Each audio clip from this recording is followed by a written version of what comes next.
All right, everybody, and we are live. Good evening, good afternoon, good morning if you're on the other side of the world. It is so great to see all of you here. My name is Beth Santos, and I'm founder and CEO of Wanderful, and we have a very, very special conversation going on tonight. I'm so excited that you all are here. It's going to be a really good one. And we're going to do a couple of things beforehand. I'm going to show you a couple of slides. We're going to talk through some stuff. I want to introduce our speakers, and then we will kick it off. And the first thing that I want to do is my favorite part, which is to hear from all of you. So some of you have already started doing it, which is amazing. Go ahead, drop in the chat where you're tuning in from. I want to see where people are coming in from all around the world. So Fit Chicks is checking in from Fishers, Indiana. We have Holly here from Washington, D.C. Lizette is here from Seattle. Hi, Lizette. Oh, and Vicky Weeks. Both of you are in Seattle, so say hi to each other. Go grab coffee together after this. Diane is in Maryland. Hi, Diane. Keep on coming in, and we'll say hi to you all as you come in. We have a really special evening of programming. Laura's coming in from Anchorage. Joetta's in Charlotte, North Carolina. Denise is in North Carolina as well. So you both get coffee together too. Catherine's in Rye, New Hampshire. Hi, Catherine. Roger says, good morning from the UK. It's got to be midnight or 1 a.m. over there, Roger. Way to go. I'm proud of you. Way to make it here. So great to have you all. Mr. Sawyer 27. This is Jolene on my fiance's ridiculous YouTube name, checking in from Portland. Hi, Jolene. Great to have you here as well. It's going to be some great programming, and I want you all to be involved. So a few of you are used to this. You've seen this now a couple times. We have a YouTube stream going on. We also have a Facebook stream going on.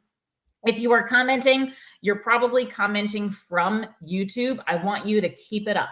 Ask questions. We can feature those questions in the chat, make comments, meet each other, chat with each other, use this as an opportunity to connect. We're all about building connection, and I want to make sure that you get some time to do that.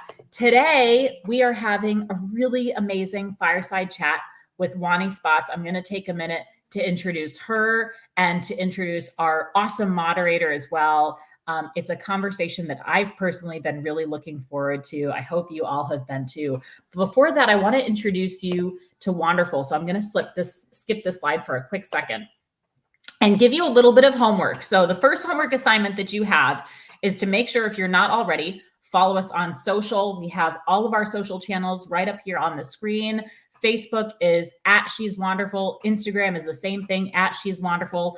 I also dropped in our guest socials, Woni Spots, Gotta Have Charisma, Color Me World, take a minute, or you can do the old fashioned thing and take a picture with your phone and just do it right there, or take a screenshot so that you can keep this stuff. And feel free to, while you drop in comments in the chat, you can also drop in comments on social media. If there's something really special that you hear during our session tonight, share it with your audience, share it with your community. We'd love to hear what really resonated with you and what you really loved hearing about. So use that time. I want to give you a little bit about some of the other stuff that we have going on at Wanderful too. So if you are a member of Wanderful, welcome back. If you're new to our Wanderful community, welcome, welcome. We are an international collective of travelers and also travel content creators. And we have a mission, a very unique mission, to help not only help women travel the world, but make the travel industry better for women worldwide. And that is a gender inclusive thing. Women's issues are human issues, right? Women's rights are human rights. We need everybody at the table to support and amplify women. We do a lot talking about intersectionality. We do a lot talking about representation. We do a lot talking about equity. And we want to create a space where women are represented for the majority of the travel industry that we are. So we have this incredible community of women who are travelers and want to support each other with their stories, with their experiences, with their adventures.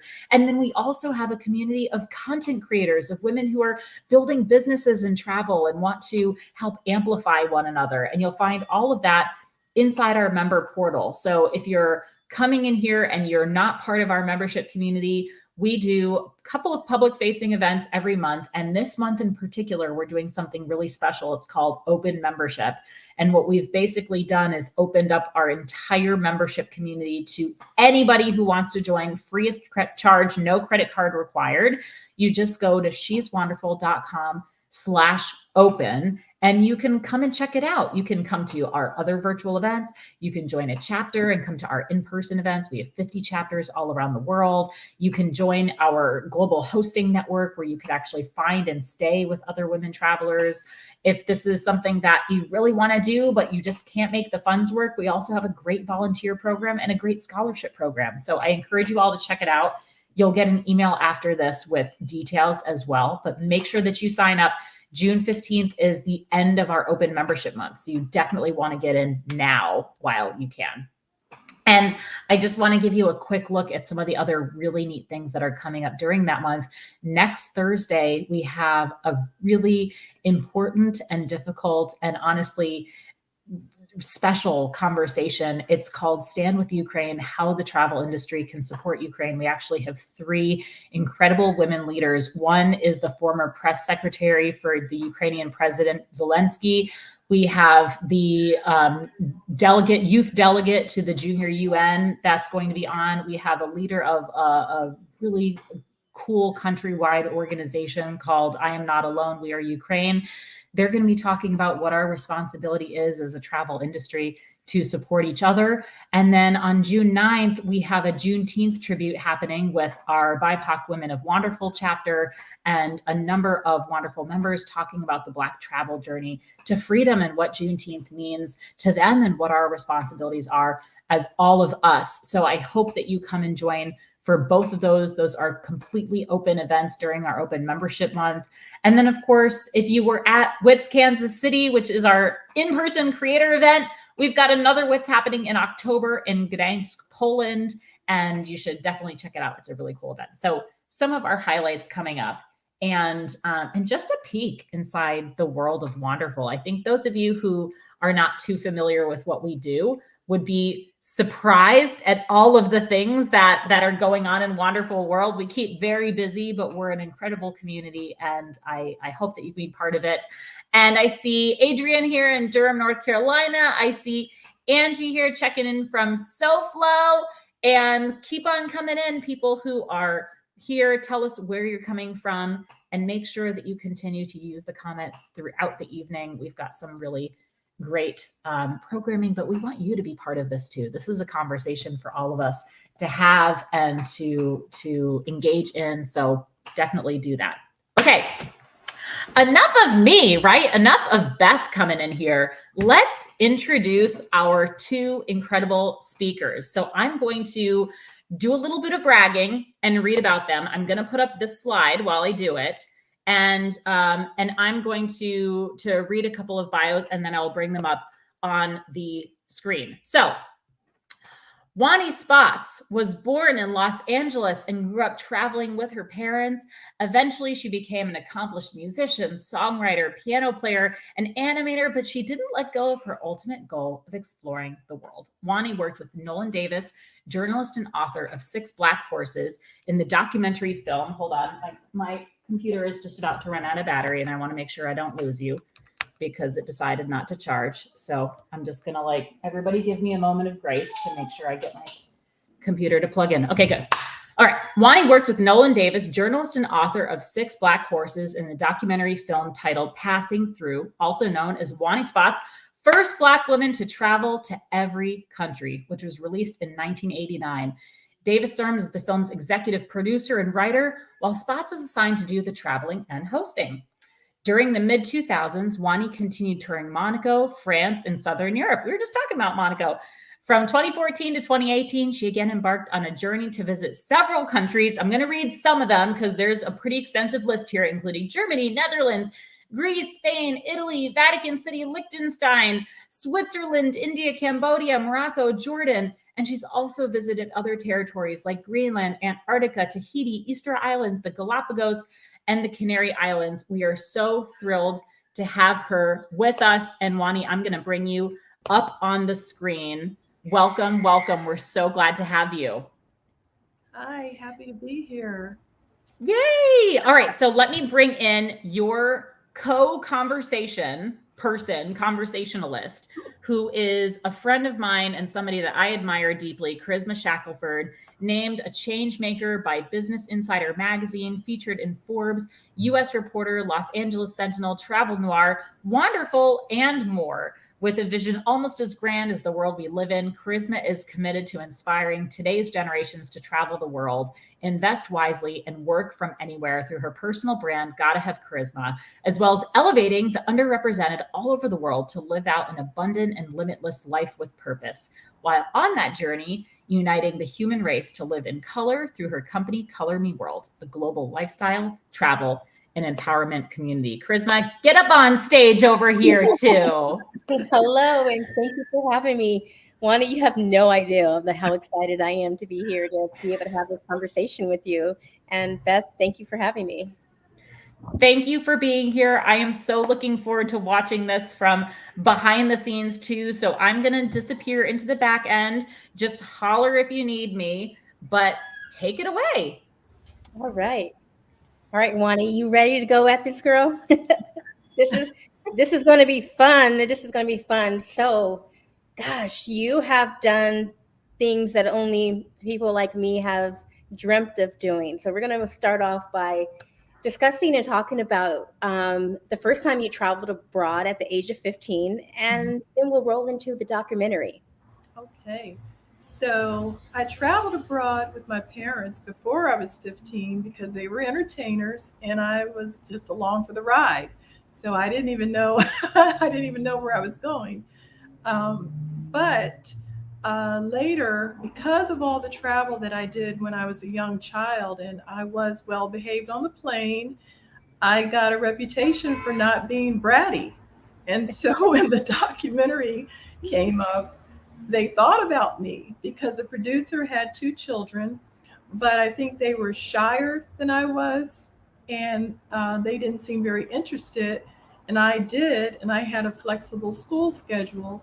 So I started looking like the person that would do the documentary because I did have previous travel and was a little mature for my age.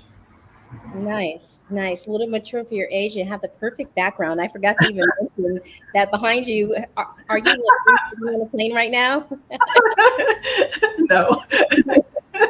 So, Wani, you said that travel is personal. What do you mean by that? Well, it is personal. The travel that I didn't finish just hung heavy on my mind.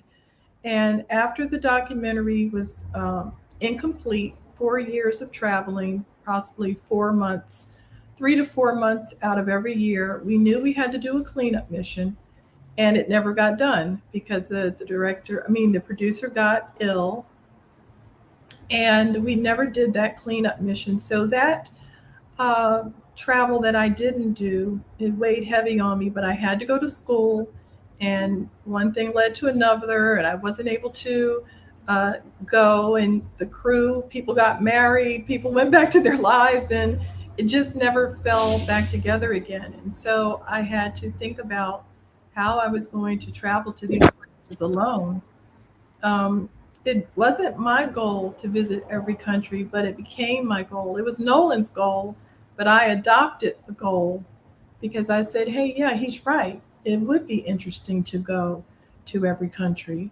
Um, so I, it's, I think travel is very personal for me because I am a shy homebody and I have to push myself. I have to push my boundaries. And I feel like I shift into another mode when I decide to do it. It's like a Wonderlust takes over, I shift into another mode, and it overrides the comfort that I want at home, comfort of my own bed, and the just being able to eat what I want. It overrides it. And when I shift into that mode, as soon as I leave the house and I've got my suitcase in hand, I shift into below the radar type mode. So I can just glide through TSA. I'm invisible. And I can I don't, I dress like, nope, I'm just a, traveler passing through. Nothing interesting about me. And when I get like that, I know that, I'm ready to go. And I was able to fulfill the Wonderlust after I got myself situated. It was never for the internet. It was always personal. And I've always had that curiosity about visiting places. Nice. So take us on a ride, take us on a journey. When did it become clear that you were on the path to becoming the first Black woman to travel to every single country? Like when did it all begin? Well, it was 2018, and I was online. I had a handful of countries left to visit. And I saw a man saying, has any Black person ever traveled to every country? And I said, well, surely by now somebody has done that. And I wasn't thinking in terms of it being a record or something to be broken. And I don't know, maybe a few more days passed by and I Googled it. I said, let me see if that, because I think I Googled it initially and I didn't see anything. I Googled it again because I said, wait a minute, I must not be doing it right, or I drifted off into looking up something else. And then I saw a person saying they were going to be the first Black woman to visit every country. So I said, oh, that's great. We need an ambassador. We need someone to do that, someone to highlight it, that we are traveling, because we do spend over $1 billion in travel, and we kind of are a neglected demographic. So I thought that was good. Then I was listening to some things she was saying, and I said, she's not representative of Black American women traveling. And that's when I said, wait a minute, we need to rethink this. Maybe it's not a good idea for one particular person to be representing everyone's travel experiences. So I think that was key to me coming forward. If I had liked what was being said, I probably would not have said anything. Gotcha. So, representation for all of us as Black women, and thank you for putting yourself in that position, inspiring other people, including me, to go out to take that mission, to go and not just travel the world, but to travel more, to go to many different destinations, because that's definitely something that we need to know that we can do it too. So I think we need a lot of representation, not just one main person saying this is what happened to me, and that type of thing.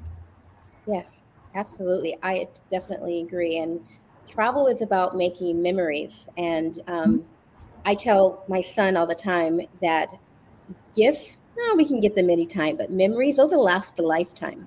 Sure. So, what are some of your most memorable experiences from traveling the world? Woo! That is a good one. I mean, I'm going to give you about 5. Okay, cool. Because I have a lot. My favorite one is going to Antarctica and experiencing, again, the midnight sun. That's always amazing to me, and I never really believe it. I keep opening the window. Are you sure? Are you sure the sun is out at 12 o'clock at night? Are you sure? So that's amazing to me. Being on the icebreaker ship and knowing that the Titanic was avoiding icebergs, but we're on a ship that's busting through icebergs. So that was terrorizing, but interesting. I was like, if you're okay with it, then I'm okay with it. So in Antarctica still, when we would go to the different islands, the penguins would run up and greet you like dogs. And I couldn't believe it. It was so adorable. I loved it. And then Antarctica, as you know, it does have an otherworldly feel, and it gives me that feeling like, wow, where are you? When I feel like that, I know I'm really far out there, So another one is in Mongolia, the same thing. I was in my yurt on the steps, and 3 Camels Lodge. I'll just throw that in there. And some animals would wake you up in the morning.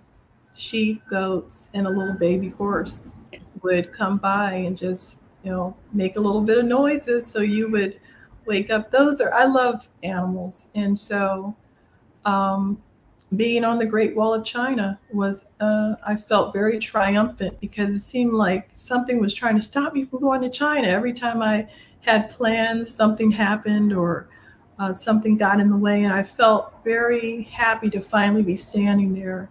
It was that was also an amazing trip. I think the first time I saw Rome, because I lived in Monaco and France, so I could walk over to Italy. I could walk to the Italian Riviera. So I had been to Italy, but not Rome. So Rome was, it just felt powerful and rich. Yeah. You could feel the history. And coming from California, coming from America, which is a new country, I always am very sensitive about the architecture and the history of those places. So the last two, in Egypt, if someone told me that I'd be a babysitter while cruising down the Nile, I would say, "What are you talking about? How's that going to how's that going to happen?" But that's exactly what happened. I did my Cairo tour, and then we did the cruise down the Nile.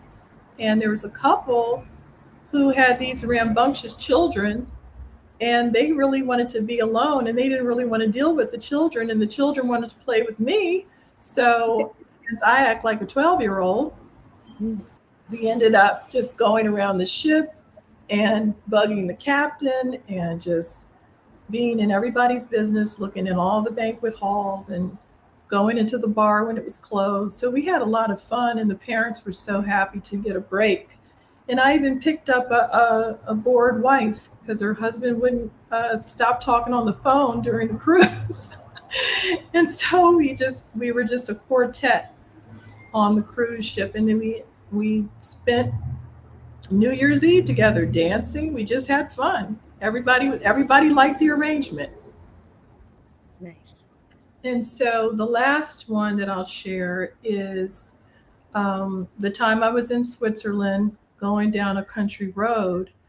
The tour guide wanted to get something to eat. So there was a refrigerator on the side of the road that was connected to a farmhouse. And he just got out of the car, got his sandwiches, and put money in this big white box. And the box was filled with money. And I said, that's, they just leave the box out there and for the public. And I started thinking about California. And I said, that little box would not last 5 seconds here. And I just felt sad that I don't live in a community where it's trusting like that. And I felt happy for them that they do live in a little area where they trust each other. And the farmer said he never had less money than he expected. He didn't even ask for a particular price. Just give me what you think you should pay for these farm fresh foods.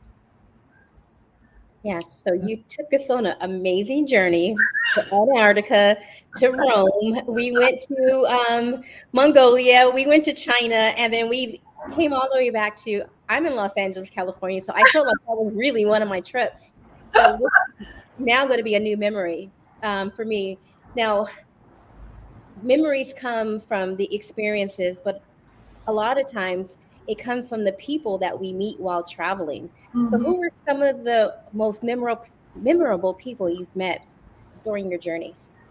Well, there was the Mongolian horsewoman who I was just in awe because she was like one with the horse. And you could see that in that area, they really held on to their culture. Everybody was very able to ride horses. And she was giving tours where she just walked people into the desert so they could camp under the stars.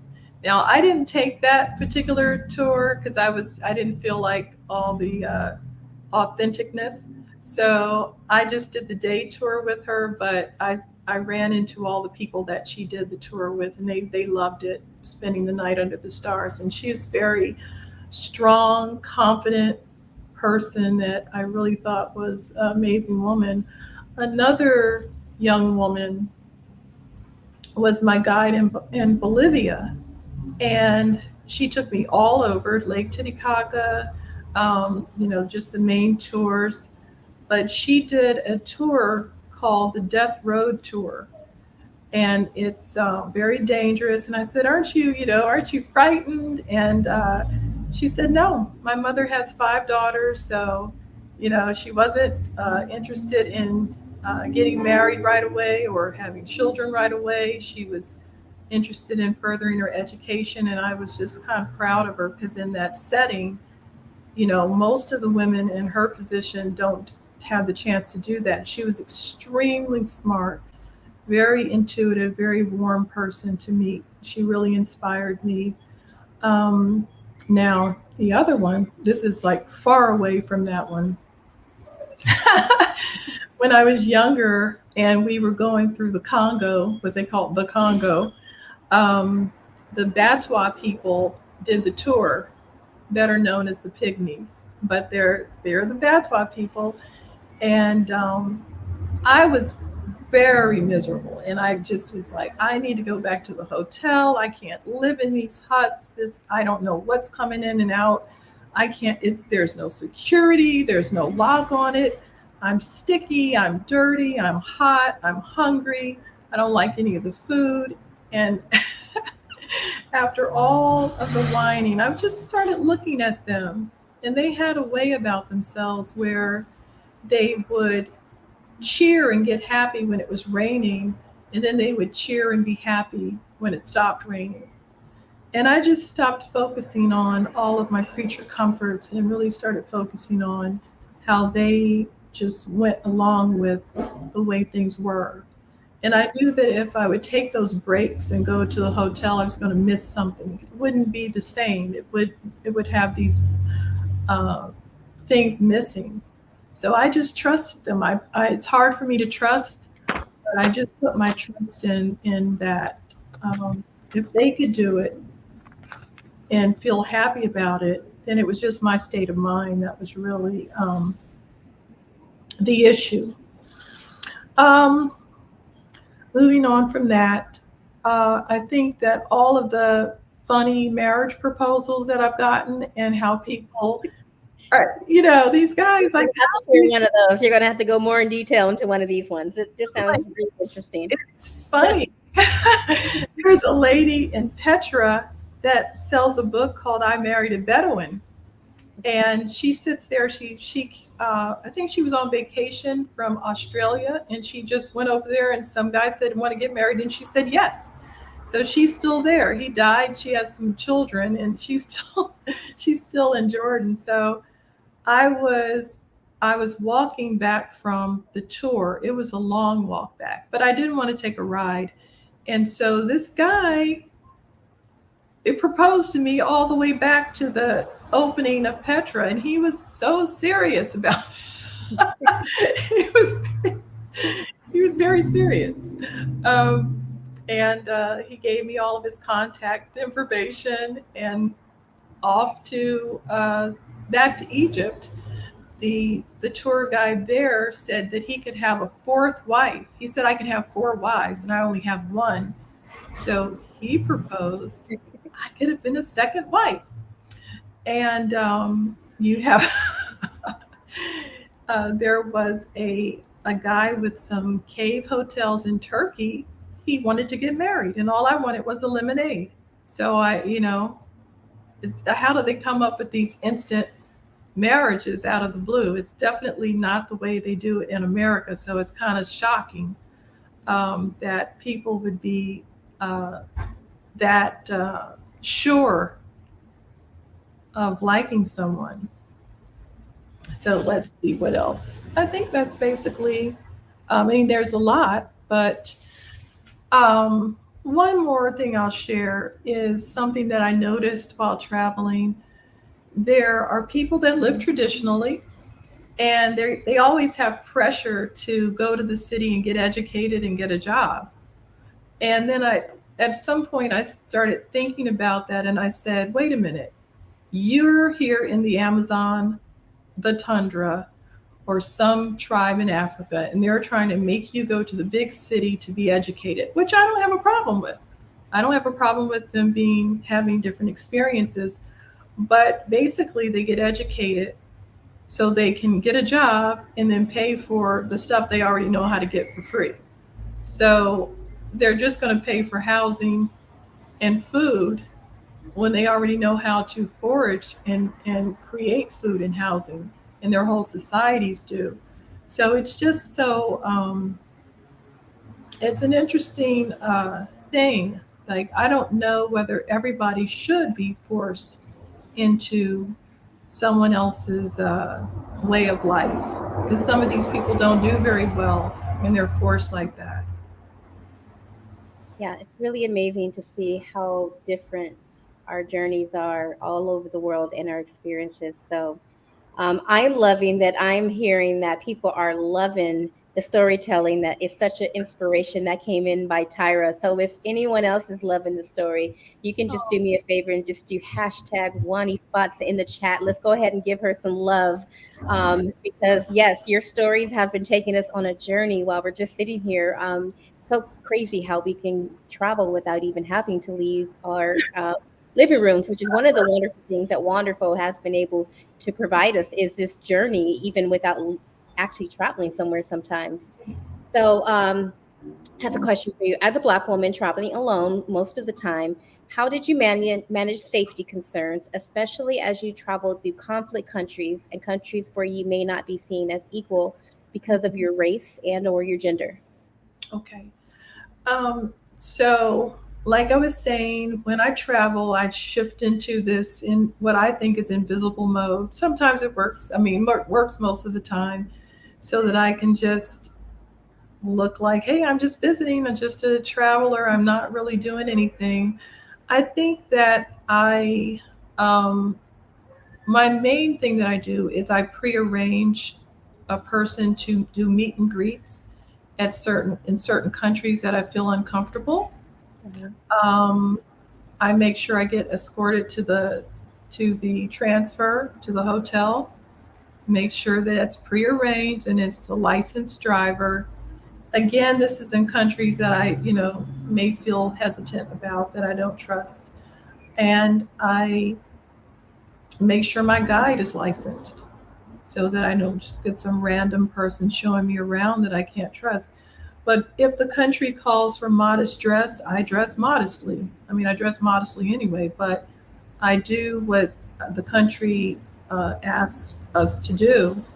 When I feel acclimated, then I will go off on my own. I will, uh, you know, explore. And I will say that when you play it too safe, which I've done, you don't have interesting stories. I mean, I I know a lot of, I know a lot of reckless people, mostly men, that just jump on their bike and say, I'm going to just go rolling around in the stands. I don't care. I'm just going to go through all the stands and see what happens. I'm just going to, get stop at different yurts and see what food they give me. That's not something I would do at all, you know. Um, but they do it, and wow, they have some crazy good stories as a result. Yeah.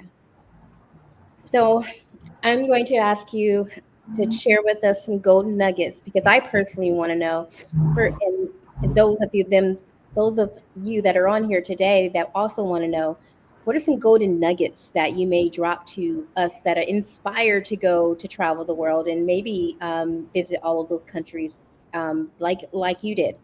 And second part of that question is what do you hope people will take away from the journey that you shared with us today? So we're looking for some golden nuggets and what you're hoping that everyone would take away from today. Well, what I like the most about when I travel is if I go to related areas. So that's just me. Somebody might want to just pop on different continents, but it depends on what you're doing. But I loved it when I went from China to Mongolia to Kazakhstan, and I could hear the version of history from the Chinese point of view and then go right over to Mongolia and hear the exact opposite of what they said was going on at the time. And so I like visiting regionally. I like getting immersed in the region. So I would stay in South America for a while and visit those countries. Really makes you feel like you're a part of the overall culture. Um, if I was traveling today, I probably wouldn't go to all the countries. Um, but you could definitely get a taste and a flavor of some various places. And I put those ideas in my book, in the back of the book, so that people could see how you could be well traveled and just going regionally, getting a taste of the area. Now, what was the second part of that question? We want to put it up on the screen. Golden nuggets. So I love collecting golden nuggets because there's knowledge that I can pass on. So, and I'm sure other people are wondering, what are some golden nuggets for those that are that inspire to want to go and do what you did and to visit every country and every country. I mean, I think I was pushed by Wonderlust.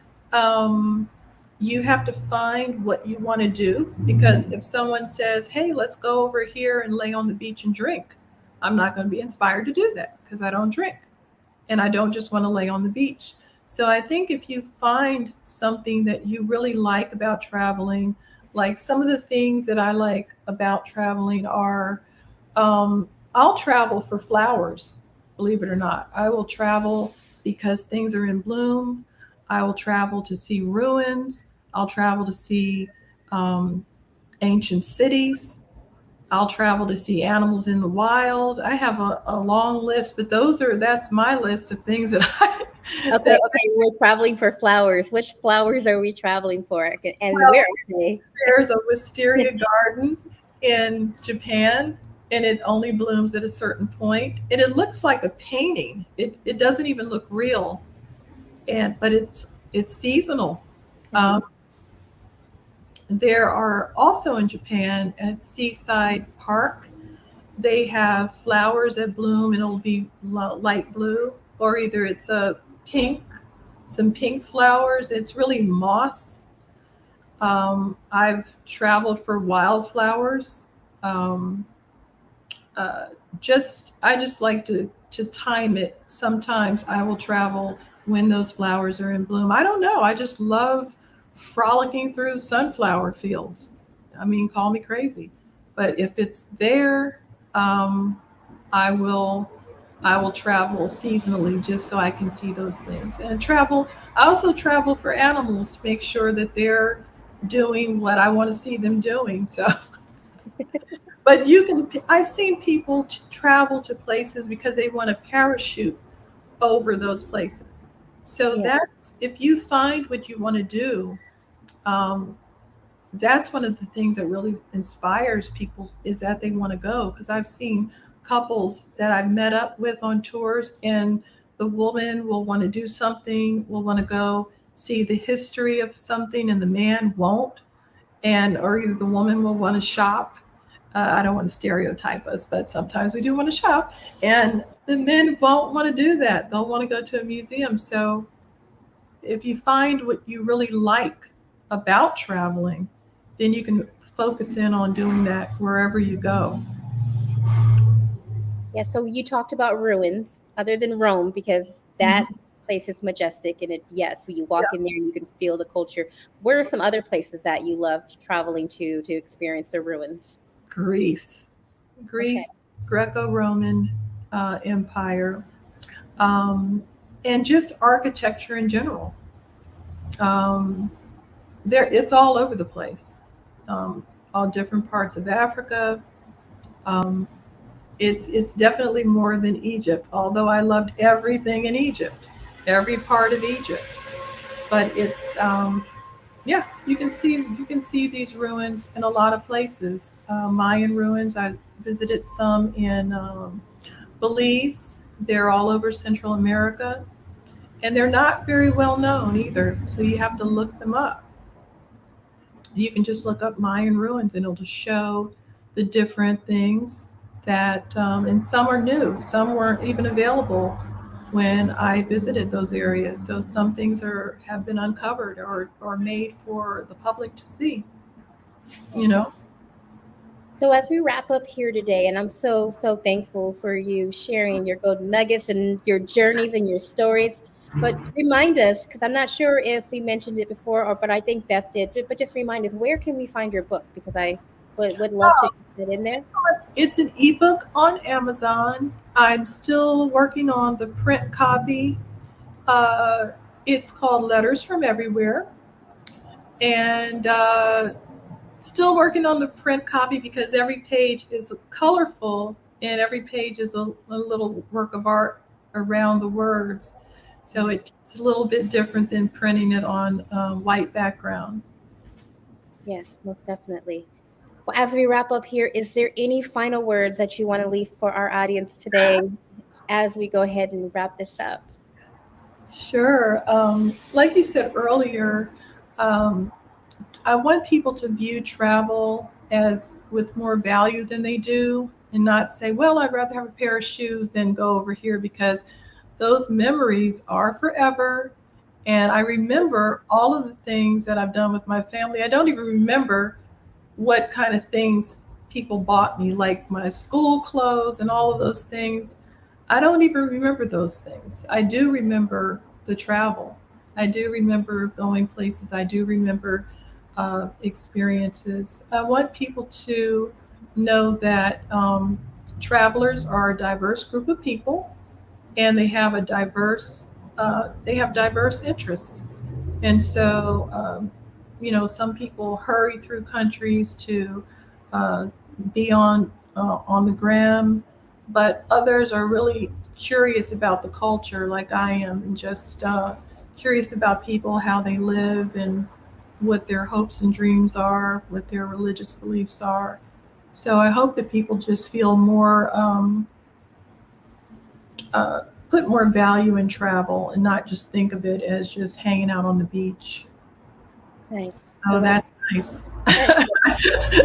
So you guys get the message out there. Go out there and do some more responsible travel and play your role in while you're having that journey around the world. And so as we wrap this first part up, we're going to transition and go ahead and ask a few questions. So I'm going to go ahead and look through the comments as they come in the back private chat here. Let's see. Here they're coming.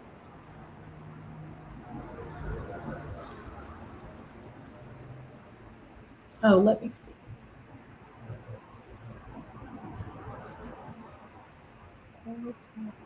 There we go. All right.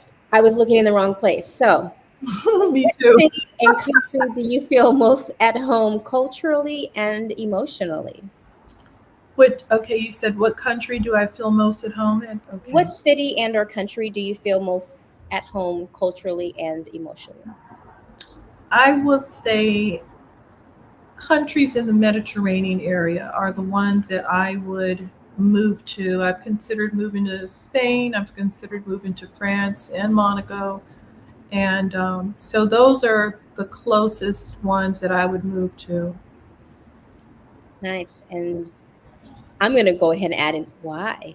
I want to, girls, spill the beans, spill the beans. There's something that we don't know that's going over there. But what draws you to? Why? Yeah. Oh, I like the weather. I mean, weather. the beaches are beautiful. I like the weather. I like the. I can dress up without people saying, "Where are you going?" When I'm, because they have kind of nice fashion still. Um, in Monaco, I felt very safe. Uh, so I thought it was like living in a candy box because it seemed perfect. So I really, really considered living in Monaco. And it just had nice weather. And Europe is easy to travel around, more travel opportunities. When I leave here from California, I have to go, forever to get everywhere. So this is to me, the least uh, advantageous place to live for people that want to travel to a lot of different countries. Yeah, us on the west coast of the United States are definitely like we're all the furthest away. So Right. I wanted to, and her name, someone, whoever asked that question, thank you so much. That was really good. So we're gonna move on to Holly, and she says, impossible question. Do you have a favorite place, like a city? For me, it's Instaball. Um, Hopefully, I said that right. when people say your favorite place, it depends on what I'm doing, you know? So I have a lot of favorites. Okay, Excuse all. so favorite place to shop. We'll start there. We know you like to shop. Favorite place to shop, girl. I love Monaco again. No, I love Southern Europe. Um, I love Switzerland. I didn't think I would, but I really thought it was I really loved Switzerland. It has a nice feel about it. Um, I love South Africa, the most southern part. I like things in the south, like Patagonia, South Africa. They have a feeling about them. Let's see where else. There are really a lot. Why are they having a nervous breakdown over here? No, that's just the sirens going off on you, telling you how amazing you are. It's like That's they're not. like, oh. So we have Fit Chicks asking us, what wasn't right about the representation Wani saw? How are we not being represented accurately? Oh, well, when I saw that there were so many complaints about being held in customs and being treated badly and being um, discriminated against, I said that is not exactly a fair representation because Black Americans have been traveling overseas and do have representation in the military Olympics. They live over there as coaches, entertainers. We had Josephine Baker. We have all of these people who have been over there for centuries at this point. And we do have expats living overseas. And I know people personally that have dance studios in Sweden and one in Italy. So I don't think it's an accurate representation to say that Black people are being attacked overseas because one person is having that type of experience or is experiencing a lot of racism. A lot of the discrimination does come from nationality. People do recognize your nationality. Unfortunately, that's not uh, good. But if they think you're American, they do treat you different than if you come from other countries. And, that's kind of been a taboo subject. But I think that you can't say I'm representing all Black women when you're not really representing all Black women because we're very diverse women, so we can't have one representation.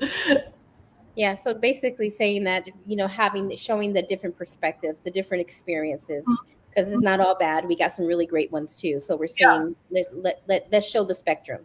Yes. So next we have Anne Swinford, and she says, how do you get to all the various South Pacific islands, air or cruise, seeking efficiency? Okay, a lot of the islands I visited, the South Pacific Islands I visited when I was very young. So I don't remember the logistics, but I know we left from Fiji a lot to go to that's kind of the hub for going to the different countries. Um, I would not, I don't know about cruises. They're comfortable, but I don't know right now. You may not want to get caught on a cruise during COVID. I don't know. It depends. A cruise would be nice. It's relaxing. They just drop you off at the port and you walk around. And you could get a cruise that goes to multiple South Pacific islands. That's a thing. Um, it sounds nice. I didn't do it that way uh, because of I was just doing something else. But I wouldn't say no to a cruise, but I would wait to make sure that COVID was under control. Hmm. All right, next up we got Sheena the Explorer, and she says, which country do you have Which country do you have one of those crazy stories you will never forget? And what is the story? Uh-oh. Well, I did not have a good time in Mexico, which is like, I don't know what's going on with me in Mexico because I live near Mexico, so they treat me better. But I got locked in a souvenir shop, like held hostage until I agreed to buy something. And that was with a very respectable tour company that didn't play that. So I don't know what that guy was doing. Um, he did several things. He tried to have my passport stolen. Yeah. He tried to hit on me, and then he had me locked into a souvenir shop. So he was very busy during that trip. And how did we, so you got to tell us the end of the story. How did we get out? Well, I just bought it. I bought a $200 souvenir that I didn't want, and that was the cheapest one. And I normally would not buy. I mean, because I was at the beginning of a tour, and I didn't want to carry a big, heavy statue, and that's all they had was these basalt beaded. It's like really heavy, and I don't want to carry. I have a carry on. I don't want to have it loaded up with some big heavy souvenirs. So I did tell the tour company about it, and they reimbursed me. But yeah, they had me locked in there, and they were intimidating me. And I said, well, I can't do what I want to do because I could end up in jail in Mexico, which doesn't seem like a fun thing to do. So I just said, okay. So, girl, like where in Mexico were you? So we know not to go. That was Mexico City. It's just, Oh, I always have these issues. When I was 18, I was leaving Mexico. I was leaving, I think it was Puerto Vallarta, and I was leaving a day earlier. And they said, well, you have to give us $80. And I said, why? And I only had $85. And I said, why? And he said, well, you could be a drug runner. So why are you leaving so quickly? Why are you leaving? And I said, well, I just didn't like the hotel, so I'm just going home. But he did, I just got extorted. So I keep having these problems. And oh my God, I think we're having a fire. We're having a fire. Sorry. Word that out that Woni is telling her story. So there's a lot of craziness going on. So Wani, so Beth is asking us, as someone who completed a lot of her travel before social media culture really kicked in, what advice do you have for travelers of today? Do you think there's a time we should put our phones down? Yes, I actually traveled when social media was going on, and I just didn't want to stop in the middle. And I wasn't even prepared to do a photo shoot. I think it takes away from what I'm doing. And really, the travel is the photo is just like a souvenir for me. It's not really for other people to look at. I just think that I'm just usually a behind the scenes person, and I'm not that kind of person. But I really do enjoy their photos. So I'm not saying that it's not right. It depends on your personality. So if you want to be in front of the camera, if you want to take pictures of everywhere you go, that's your personality. But I really am more interested in the place than taking pictures of myself. It's not really about me. It's about the place. Yeah, so put your cameras down. Doesn't mean you can't take photos, but put your cameras down and experience it and take it in. So Yeah. next up, we got Fit Chicks, and she's asked, what do you recall or like about Portugal? Oh, I like the beaches. I like that. What is that area called? I can't think of it. Where there's a I can't think of the name of this. It's like a subway, not a subway, but an L, and it just curves down the mountains. I like the terraces. I like the architecture. I like everything. They have a blue and white architecture over there. It looks like porcelain. I just love the way it looks and feels. And then they have beautiful beaches. They have opportunities to see animals. Um, and there's a park over there. I wrote down the name of the park in the back of the book. Um, it's a beautiful place. I would even consider living there. It's very scenic, and they have islands as well that you can visit. I haven't even visited those islands, but they have some very beautiful islands in there. They remind you of Mediterranean and Atlantic. You get both flavors, and you're in close proximity to Spain and France, and it's really a beautiful country. And I have considered living there as well. I've considered living there. Nice. So you've been to every country, you've been to every continent. I know you got some good packing advice for us. So go ahead. I'm definitely a one suitcase person, and I have had to go way out of my way to get the smallest, tiniest things in the world. Even this one that I'm wearing now is like it's very, very, very thin, and I take everything in the shower and wash it as soon as all the clothes are hand washable. And when I come in after a day of travel, I just wash everything. So it's dry as soon as morning time comes. Where are all these? I believe my house is on fire. I think I figured it out. You're in the airplane, and the airplane is sitting right in front of the traffic, and they're like, what's going on here? Oh, that's so funny. So I use one carry-on. I just can't do more than that. So I like the carry-on. But again, you have to make sure all of your clothes are super thin and super washable, and so that you don't have to take as many outfits. But if you are doing a photo shoot, then you're going to have suitcases, because these are travel clothes, and they're not going to be something you want to do a photo shoot in. Yeah.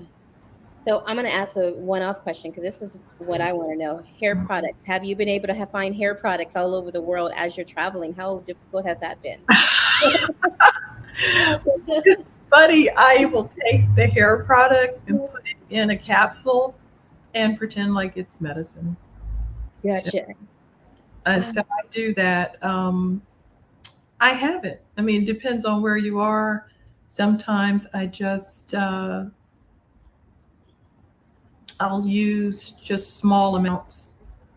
I'm just able to take small amounts of it, or I use something that doesn't need a lot, so that I don't have to take the larger ones. But sometimes I just feel reckless, and I take a gigantic jar and I go, let's see if they do something. And it's funny because they don't take it, and then they take the person behind me stuff that's the same stuff, which I can understand, and they just slam dunk it in the trash. You're a loser. And then I'm like, but I have mine. Why did you say?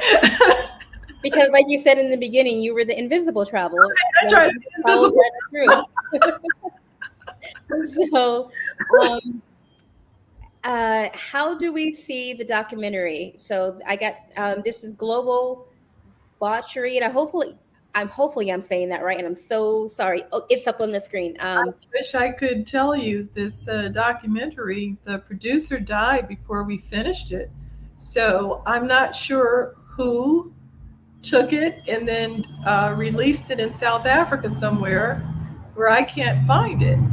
I don't even know how to find it or see it, and I have exhausted it. And he didn't keep the masters at his home, so his wife didn't have it. He kept it at his office, so it just must be in the hands of one of his partners or somebody. Because I didn't think it would be released, because I said it wasn't finished. But they didn't care, because they apparently cut it into segments. So it didn't say that they were going all over the world. They were just showing the places that we did go to. So if I find out, I will let everybody know where they can see these segments. Yes, and if anyone finds out too, and you happen to come across them, please go ahead and DM her, let her know too. So yes, please. Woni, thank you so very much for today. This was amazing. And girl, for me it was fun. I hope it was just as fun as for you. And yeah. I'm hopping in too because I'm like, I've been cheering in the back the whole time. This was awesome. Thank you both for coming in and telling all these stories and giving us all of your good memories, Woni. And to everyone else who's been watching and participating in the comments too, there were some good comments. There were a lot of questions. So really appreciate you all being present and being here. And Charisma, Woni, any last words before we say goodnight to everybody? Oh, no, it was a pleasure being here. Fun to talk. Yeah, I'm just gonna leave everyone. Go travel the world. Go in. Like, I love that she said Wanderlust because it's on my hand. So go Wanderlust. Go travel the world. I think that's a good way to end the night. Well, I hope we see more of all of you. We still have our open membership, sheswonderful.com/open. Check that out. Woni, the first Black woman to visit every country. Charisma Shackelford, head of Color Me World. Thank you both so much for being here and everyone else for joining us. It's been a pleasure. Thank you. Take care, guys. Ciao for now. All right. Have a good night, everybody. You too.